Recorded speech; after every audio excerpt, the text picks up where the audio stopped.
Mr. President, I request 30 minutes to address the Senate. The senator from California is recognized. Is there an objection? Without objection. Mr. President, tonight, just down the hall, the President will stand before Congress and the American people. He will paint a picture of strength, prosperity, and national renewal. He will claim credit for successes he did not achieve and deny responsibility for crises that he created. And he will tell us that America has never been greater. But the American people deserve the truth. And the truth is that over the past year, we have not moved closer to forming a more perfect union. Tragically, it is quite the opposite. Our disunion has only grown. Our founders understood something when they chose the words, a more perfect union. They didn't contemplate achieving perfection. They envisioned something more realistic, more achievable, the pursuit of a more perfect union, a constant effort to push the country forward, a grinding, slow, and sometimes painful process. They recognize that America is not a finished product, but a beautiful, ongoing experiment in self-governance that requires hard work and constant perseverance. For 250 years, through wars and depressions, through slavery and Jim Crow, through periods of bitter division and hard-won reconciliation, Americans have honored our founders' intention and moved the nation forward. We have stumbled, we have fallen short, and at times we have failed to live up to our promise. But we have always eventually bent the arc of our own national story towards justice, towards fairness, and towards a more perfect union. And yet, from the moment he inflicted himself on our public life, Donald Trump has done everything possible to reverse that progress. By design, it appears, by virtue of the product of some defective character, perhaps, but in every way he can, in every moment he can, he has sought to divide us. Today, in fewer words than the President will use tonight, I want to talk about some of the ways that President Trump has not only failed to advance our union, but done so much to bring about our disunion. Now, I've served in the Capitol for over 2 decades, and I have visited the capitals of our friends and some of our adversaries across the world. I have seen firsthand that notwithstanding our possession of the strongest and most courageous military in the world, America's greatest strategic asset isn't the might of our arms or the size of our aircraft carriers. It is the strength of the alliances we have around the world. The web of partnerships we built after World War II, NATO, our Pacific alliances, our hemispheric relationships, they are force multipliers. They help us keep the peace. They are the reason that a nation of 340 million people can project power and values across a globe of more than 8 billion. Yet tragically, President Trump has systematically taken apart the advantage these allies give us. He has insulted the leaders of Canada, Germany, France, and the United Kingdom, our closest democratic allies, not to mention countries like Denmark. He has questioned whether America would defend NATO members under Article 5, the collective defense provision that has kept most of Europe peaceful for 75 years. He has treated long-standing security commitments as protection rackets, demanding payment as if our allies were vassal states rather than partners. And he has done all this while praising Viktor Orban, Vladimir Putin, Xi Jinping, and other dictators. The result? Our allies don't trust us, and our most powerful adversaries don't fear us. And that makes America less safe. When the next crisis comes, and it will come, it may even be precipitated by this president, we will find ourselves isolated in ways that would have been unthinkable just a few years ago. This weakens and endangers our union. But the power of our union isn't just about the strength of our military or even our ties abroad. It is also about the strength of our intellect here at home. I find myself thinking about an exchange from the television series on Chernobyl. A scientist tells a Soviet bureaucrat, "Every lie we tell incurs a debt to the truth. Sooner or later, that debt is paid." This administration has run up a debt to the truth that will take generations to repay. Over the last several years, the President of the United States has suggested that people inject bleach to cure COVID, that windmills cause cancer, that climate change is a hoax invented by China, that Tylenol use in pregnancy causes autism. The list goes on. And over this past year, we have seen systematic attacks on scientists at CDC, at NOAA, the EPA, and the NIH, career professionals driven from public service, for the apparent crime of publishing findings the president doesn't like, doged for speaking truth to power, for respecting facts and science, or simply, seemingly, and perversely, in this cruelest of administrations, fired for the apparent fun of it. We have seen university researchers lose federal funding not because their work lacks merit, but because their conclusions contradict preferred political narratives. We've seen attacks on vaccines and changes to our public health system that have caused needless outbreaks of disease. This president has most assuredly not made America great again, but he has managed to make measles great again. And when experts gently try to correct these falsehoods, they are attacked, doxxed, and threatened. This is part of a deliberate cultivation of ignorance as a political strategy. When you undermine expertise, when you treat all opinions as equally valid regardless of evidence, when you replace scientists with sycophants, you make people vulnerable to con artists and demagogues. You make democracy itself impossible, because democracy requires an informed citizenry capable of distinguishing truth from lies. The debt to the truth will come due, and when it does, our country will pay an enormous price. Just more than a year ago, Los Angeles County faced one of the most destructive disasters in the nation's history. Entire neighborhoods torched and torn apart by wildfires, the magnitude of which we haven't seen on suburban streets of the Southland. The loss of loved ones, of homes, of businesses, of precious memories, all gone in mere moments, still weigh heavy upon us. Since then, I've talked to survivors of those fires who've gone on to rebuild or tried to, only to see their insurance coverage dropped. With worsening drought and prolonged dry seasons, insurance companies are refusing to cover the same homes and businesses they covered just a few years ago. They are seeing what we are seeing, that this may not be the last of these tragedies in our hills in our lifetimes. This is the climate crisis in human terms, and this administration's response has been to make it catastrophically worse.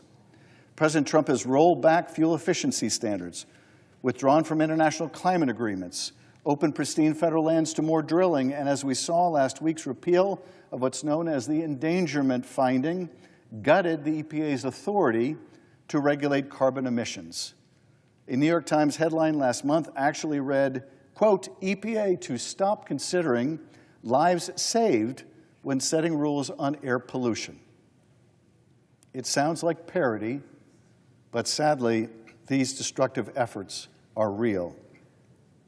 All of this while summers grow hotter, some winters grow colder, wildfires rage, hurricanes intensify, and insurance markets collapse. The president calls this energy dominance. But dominance over what? The laws of physics? The carbon cycle? Here's what is actually happening. We're sacrificing long-term prosperity for short-term profit.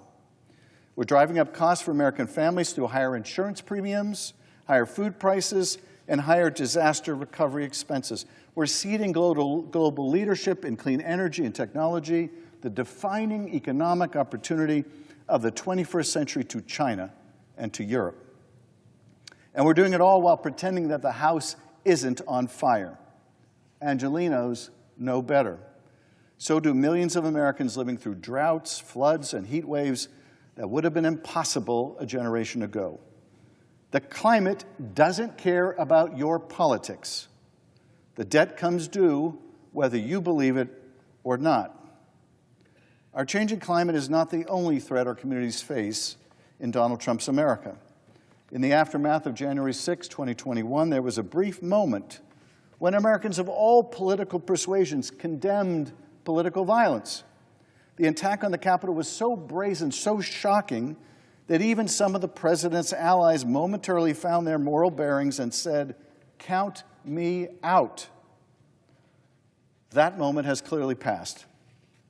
We now have a president who has pardoned January 6 rioters, calling them patriots, and brought them into his administration, including one caught shouting, "Kill 'em," at police officers that day.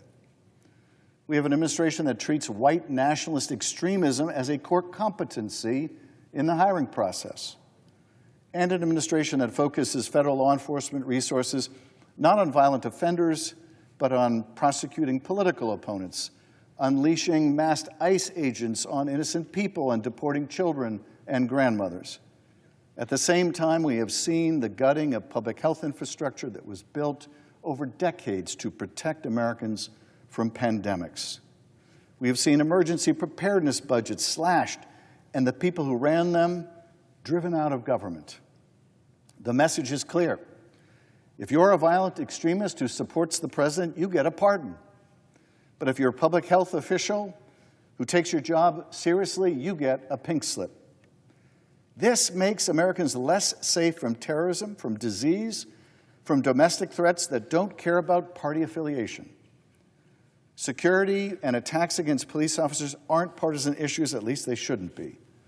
But when the president treats loyalty as more important than competence, when he treats protection as something selectively offered to supporters rather than universally provided to the people, he fundamentally misunderstands the first duty of government. And the need to protect the public is certainly not the only thing he misunderstands. From the birth of our nation, our founders were obsessed with preventing tyranny and the emergence of another king, another despot. They created checks and balances, separation of powers, and independent judiciary. They understood that the greatest threat to liberty wasn't foreign invasion.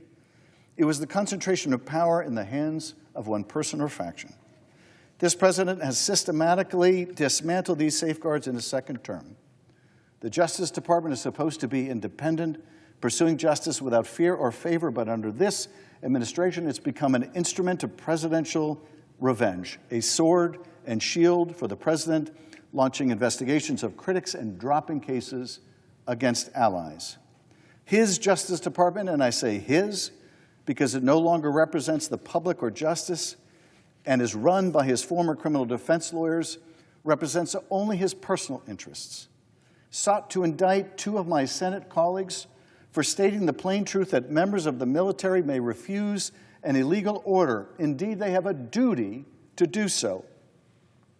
Their oath, after all, is to the Constitution, not to the person of the president. It is difficult to overstate what an abuse of power the pursuit of that indictment represents. The effort to jail one's opposition is a hallmark of dictatorship, not democracy. Career civil servants from all across the federal government, people who have served under both Republican and Democratic administrations with professionalism and integrity, are being purged for insufficient loyalty to the person of the president. Inspector generals who uncover wrongdoing and expose corruption are fired, whistleblowers intimidated. We're witnessing the conversion of the federal government from a public trust into a personal fiefdom. And here's the thing that should terrify every American, regardless of party. Once these norms are broken, they are immensely difficult to restore. Once you establish that a president can use the Justice Department to punish enemies, every future president will face that temptation, pressure even. Once you establish that civil servants must demonstrate personal loyalty rather than professional competence, you've replaced the rule of law with the rule of one. The founders warned us about this. Their pursuit of a more perfect union was dependent upon a calculated departure from consolidated power. Now we are living the fears of our founders and seeing that threat expand rapidly. With the president's weaponization of our institutions comes a parallel and equally disturbing trend. America has always had a secret weapon in global competition. We attract the best and the brightest from around the world. Nobel Prize winners, startup founders, groundbreaking researchers, they come here because America offers something unique: freedom, funding, and the belief in science, the ultimate intellectual melting pot. That is being attacked on a daily basis.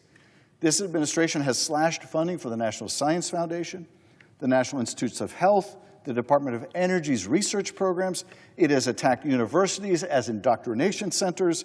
It has made it harder for foreign students to get visas or stay after graduation and start a business. I've spoken with researchers at Caltech, UCLA, Stanford, you name it, world-class institutions in my state. They tell me the same story. Graduate students from abroad are choosing to study in Europe or Canada, even China. Postdocs are leaving. Even American-born scientists are considering opportunities elsewhere because they can't count on research funding, because they're tired of political attacks, because they don't want to work in an environment where basic facts are treated with partisan hostility. America is now, for the first time, losing the race for talent. And in a knowledge economy, talent is everything. China isn't attacking its scientists. Europe isn't defunding its research universities.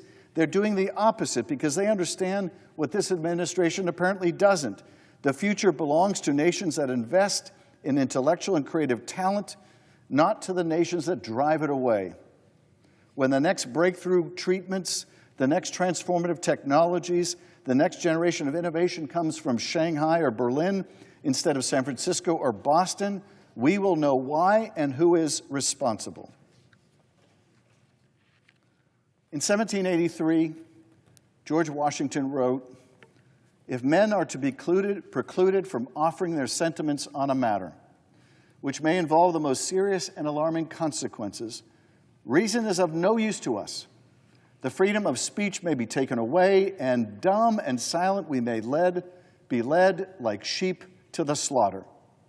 Washington understood that the rule of law, the principle that no one, not even the president, is above the law, is fundamentally what separates democracy from despotism. President Trump has spent his whole career evading the rule of law. He has refused to comply with congressional subpoenas. He has ignored court orders. He has pardoned co-conspirators and dangled pardons in brazen attempts at witness tampering. He has attacked judges who rule against him as biased or partisan. He has called for the prosecution of political opponents without evidence. He has treated the justice system not as a neutral arbiter, but as a weapon to be captured and wielded. And increasingly, he's succeeding. We have seen this partisan and dangerous Supreme Court grant presidents sweeping immunity from prosecution. We've seen judges appointed based on loyalty rather than jurisprudence.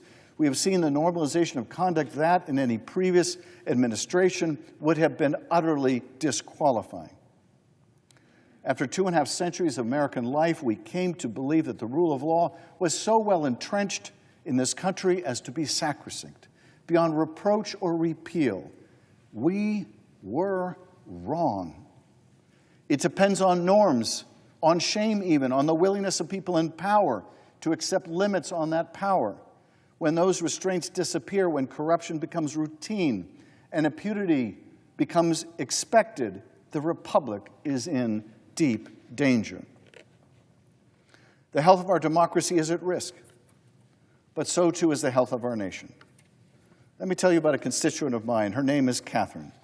She wrote to me last November.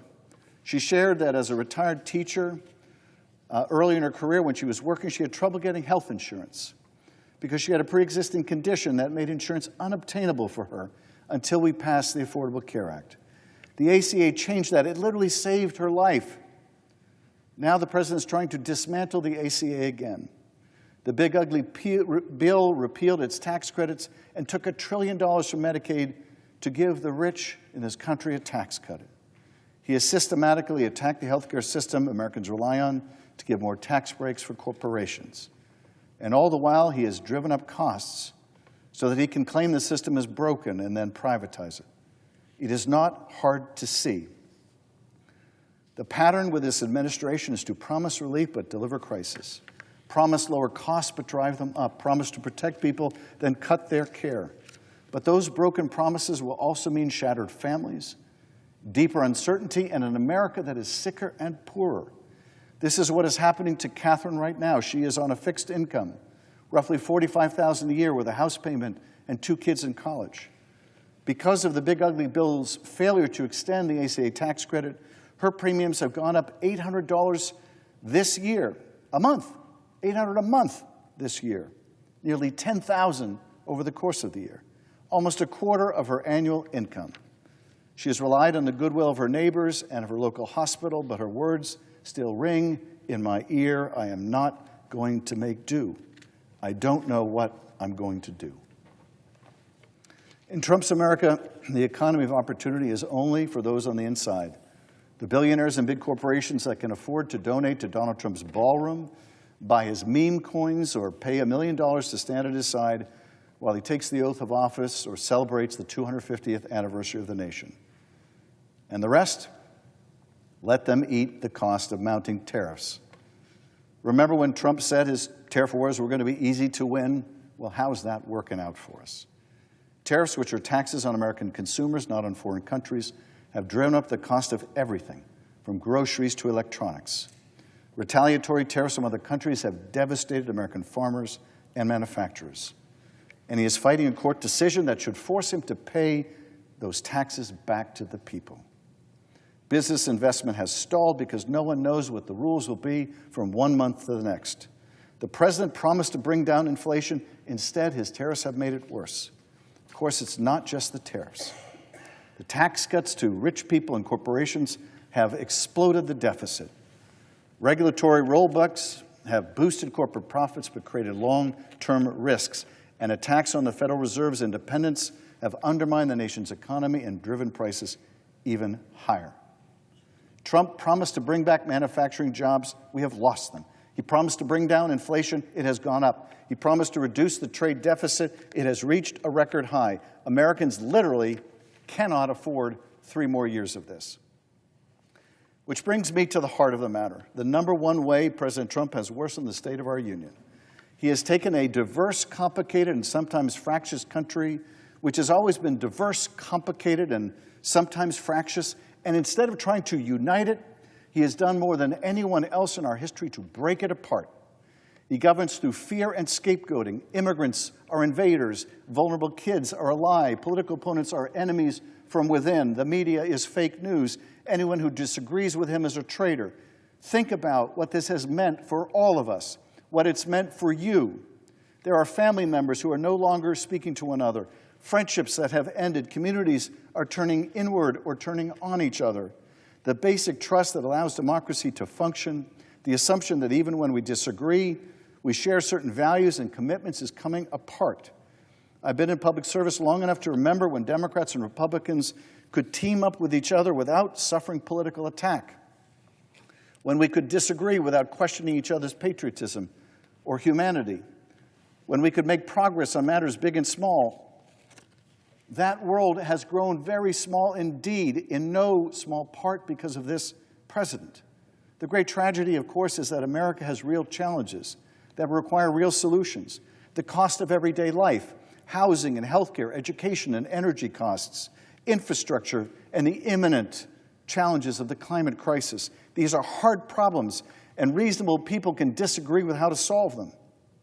But we can't solve them or prepare for the problems of the future if we can't talk to each other. We can't solve them if we treat politics as warfare rather than negotiation. We can't solve them if the President of the United States purports to love America but spends all of his time attacking Americans. A house divided against itself cannot stand. Lincoln said that. It was true then. It is true now.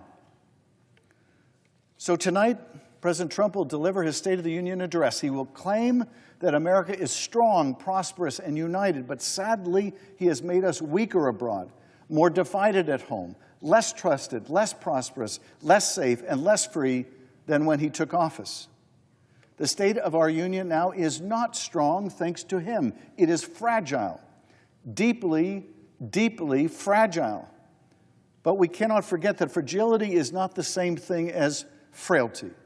We have been broken before and found ways to mend ourselves. We have lost our way before and found somehow the courage to chart a new course. We have forgotten our highest ideals before and yet always eventually remember who we are. We cannot think of a more perfect union as a destination. A more perfect union is a direction. It's the choice we make generation after generation to see each other not as enemies but as friends, as partners in the boldest experiment in democracy the world has ever known. It's the work of building longer bridges instead of higher walls between parties, between communities, between the America we are and the America we could be. It's the recognition that our nation's diversity isn't our weakness. It's the very source of our strength, our creativity, our resilience. A more perfect union means families who don't go bankrupt because someone got sick. It means kids who can breathe clean air and inherit a livable planet. It means immigrants being welcomed for their contributions, not vilified for their origins. It means learning from our history and charting a more equitable course for the future. It means justice that applies equally to the powerful and the powerless. It means scientists free to pursue truth without fear. It means alliances that multiply our influence instead of isolation that diminishes it. It means an America where disagreement doesn't mean demonization, where debate doesn't mean destruction, where we can be fierce advocates for our beliefs while still recognizing the humanity in those who disagree. None of that is easy. And if the last 10 years of American life are any evidence, none of that is guaranteed. The Constitution gives us the tools, but we have to do the job. The founders lit the flame, but we have to keep it burning. They started the work, and we must continue it. Tonight, the President will try to convince you that everything is fine. I'm asking you to trust your own eyes, to trust your own experience, to trust the evidence. And then I'm asking you to trust something else, your own power, the power to organize, to vote, to speak truth, to run for office, to hold leaders accountable. The power to look at what we've lost and decide we're going to fight with everything we have to get it back. Because a more perfect union doesn't depend on any one person or president as much as he may want it to. It depends on teachers who refuse to teach lies. It depends on students who refuse to abandon their dreams. It depends on journalists who refuse to stop asking questions, on scientists who refuse to abandon facts, on neighbors who refuse to turn against each other, on Americans who refuse to accept that this is as good as it gets. It depends on you, on me, every single one of us. The work is hard, the progress is slow, the discouragement is real, but so is the possibility, so is the promise, so is the extraordinary, improbable, beautiful experiment that is America, if we have the courage to believe in it again and the determination to make it real. The pursuit of a more perfect union has to continue. It must, and it continues with us. I thank you, Mr. President, and I yield back.